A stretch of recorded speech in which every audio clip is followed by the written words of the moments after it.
tambahan ilmu buat Bapak Ibu sekalian. Bapak Ibu tahu sakit prostat?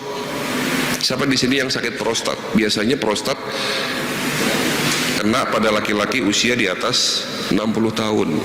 Dan ternyata hasil penelitian, sakitnya prostat ini ada hubungannya dengan gaya hidup yang keliru. Apa gaya hidup yang salah? Kencing berdiri.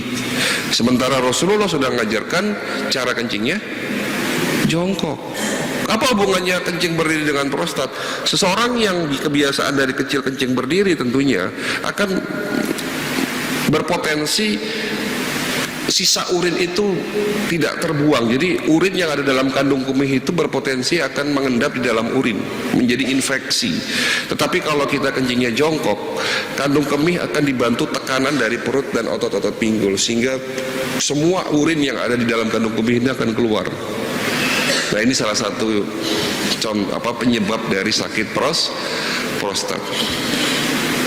Ini kalau bicara masalah gaya hidupnya Rasul sampai sore Pak nanti, karena banyak sekali yang dibahas di situ. Tapi singkat kata adalah sakitnya kita karena gaya hidup kita yang salah, tidak sesuai apa yang sudah dicontohkan oleh Nabi.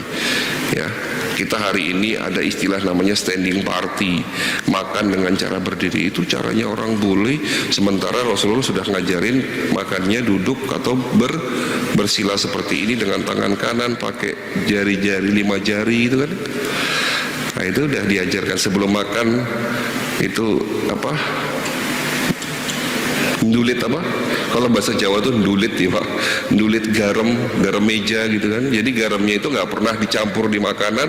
Kalau beliau masak itu nggak pernah garam itu masak dicampur di makanan.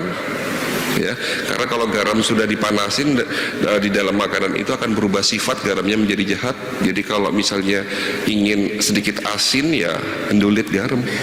Tidak ada garam di dalam makanannya itu. Gitu loh. Itu semua sudah diajarkan oleh Nabi kita. Nabi tidak pernah menggabungkan antara karbo dan protein dalam sekali makan. Beliau di saat makan daging nggak pernah pakai roti Pak, nggak pernah pakai gandum, apalagi nasi. Zaman dulu nggak ada nasi ya. Jadi kalau makan daging, beliau campurannya minyak zaitun dicampur dengan buah dan sayur-sayuran. Nah, kita kalau makan nasi sepiring, di situ ada lauknya gitu loh.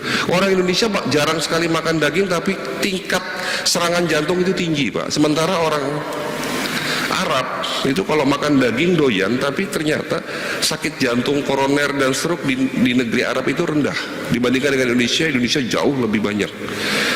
Jadi ternyata tolong perhatikan, kalau Bapak sakit hipertensi, kolesterol tinggi, ya, stroke, ya jangan takut sama daging kambing Pak, jangan takut sama sate. Nggak apa-apa makan sate silahkan, nggak apa-apa makan daging kambing. Yang menyebabkan kita sakit itu bukan dagingnya, tapi bumbunya, santannya, garamnya terlalu berlebihan. Nah itu. Ya, dan mungkin dicampur antara karbo dan protein itu tadi, cara makan yang keliru, apalagi kalau ditambah makan malam gitu ya. Oke, kita lanjutkan. Kenapa penyakit kronis sulit disembuhkan? Karena pengobatan yang keliru Bapak Ibu sekalian. Ini semakin menarik nih. Nah, untuk menjelaskan poin 2 ini saya ingin bercerita 3 kasus. Tolong perhatikan kasusnya.